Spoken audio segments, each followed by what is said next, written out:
Ada orang yang mengaku biar aja lahirnya kayak iblis, yang penting hatinya malaikat. Nah, ada juga.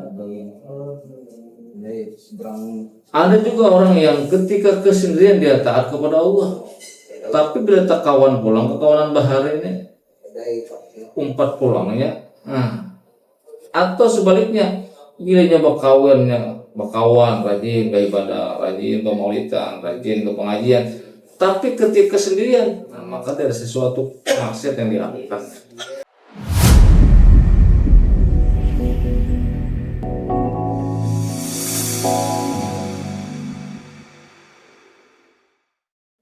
Assalamualaikum warahmatullahi wabarakatuh. Alhamdulillah nahmaduhu wa nasta'inuhu wa nastaghfiruh wa nu'minu bihi wa natawakkalu alaihi wa na'udzu billahi min shururi anfusina wa min sayyiati a'malina may yahdihillahu fala mudilla lahu wa may yudlil fala hadiya lahu. Asyhadu an la ilaha illallah wahdahu la syarika lahu wa asyhadu anna Muhammadan abduhu wa rasuluhu la nabiyya ba'dahu. Allahumma shalli wa sallim wa barik ala sayyidina Muhammad wa ala alihi wa ashabihi ajma'in, amma ba'du. Faqala Allah ta'ala fi kitabil karim wa astaqul qailin a'udzu billahi minasyaitonir rajim.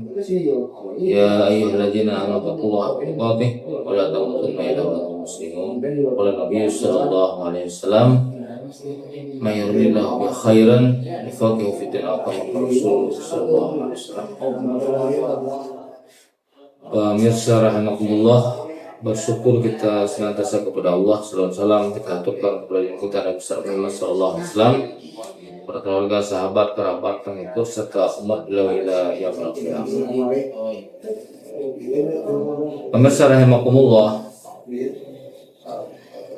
Imam Ibnu Athaillah As-Sakandari menyebutkan bahwa ada 5 kriteria orang yang mendapatkan kasih sayang Allah Subhanahu wa taala.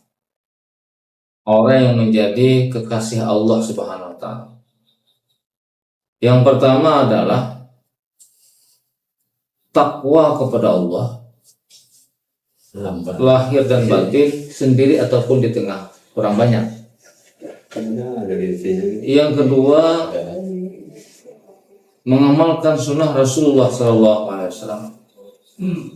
Yang ketiga, kriteria orang yang dicintai Allah, yang menjadi kekasih Allah itu adalah di dalam hal ketaatan kepada Allah, melaksanakan sunnah Nabi Sallallahu Alaihi Wasallam, dia tidak terkesan apakah orang itu senang ataupun benci.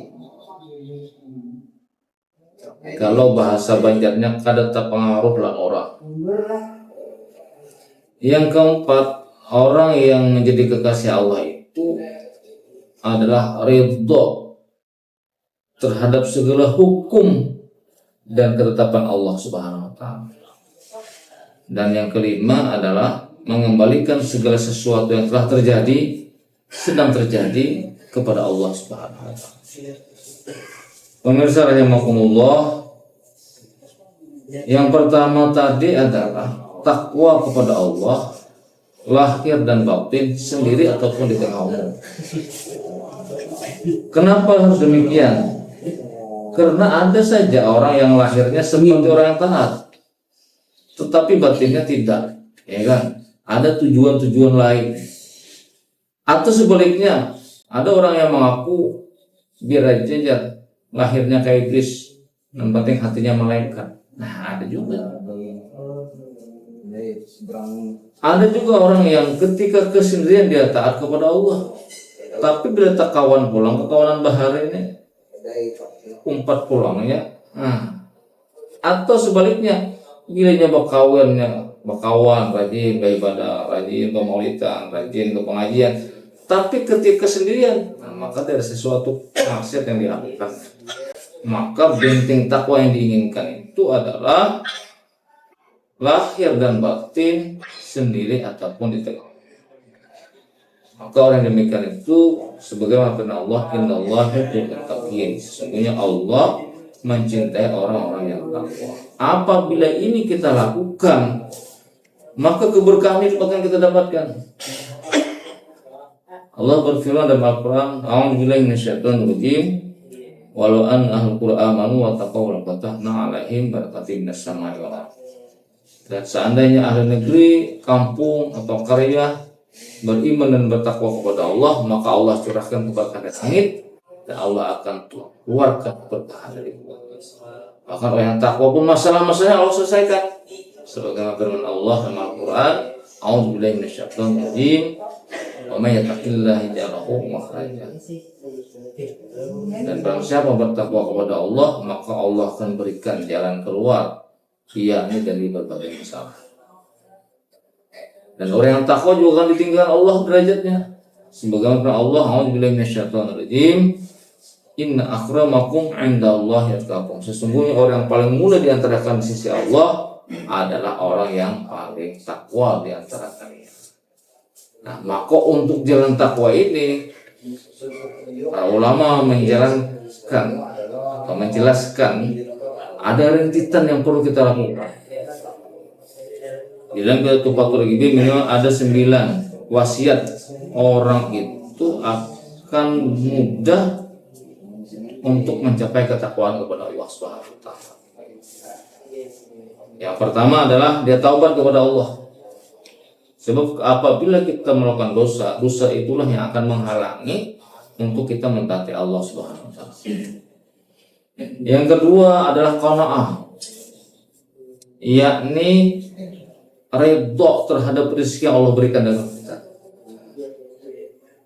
Sebab yang paham akan diri kita ini bukan kita sendiri, tetapi yang menciptakan kita, yaitu Allah Subhanahu wa taala. Sehingga pemberi rezeki yang Allah berikan kepada kita adalah yang terbaik menurut kehendak Allah Subhanahu wa taala. Kemudian yang ketiga, zuhud. Tidak begitu tertarik, bukan tidak tertarik, tidak sangat tertarik dalam kehidupan dunia ini, sehingga dia untuk mentaati Allah dalam hal apapun, dalam pekerjaan apapun, dalam kesempatan apapun, apabila datang perintah Allah mesti dia laksanakan.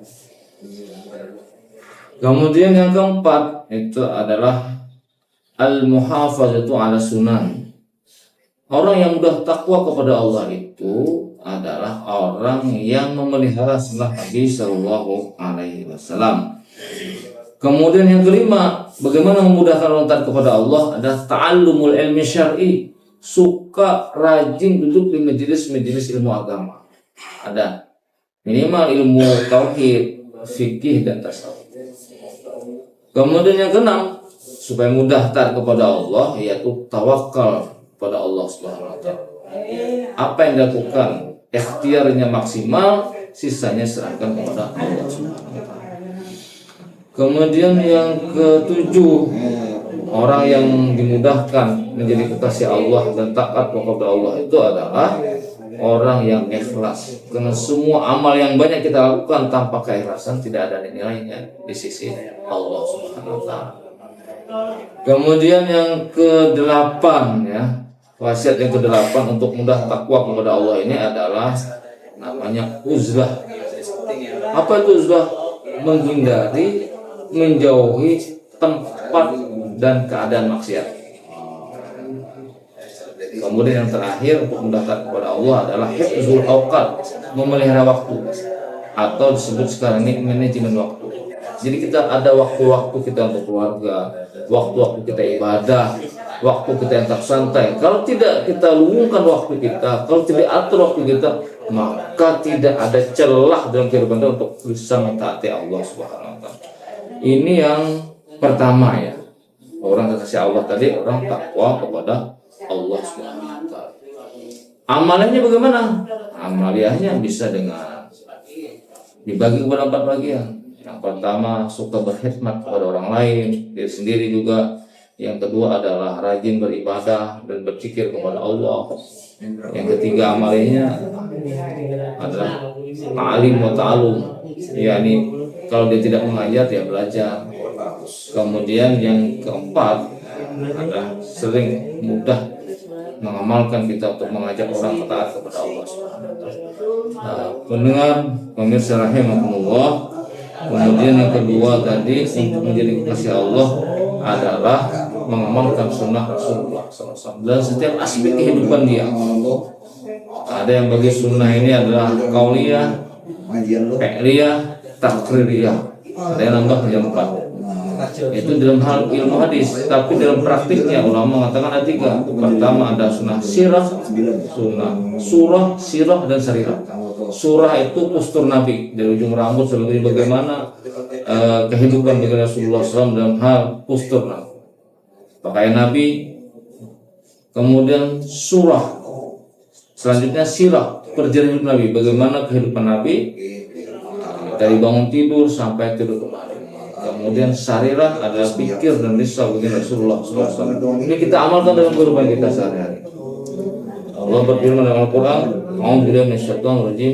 Qul in kuntum tuhibbuna Allah fattabi'uni yuhibbukumullahu wa yaghfir lakum wallahu ghafurur rahim."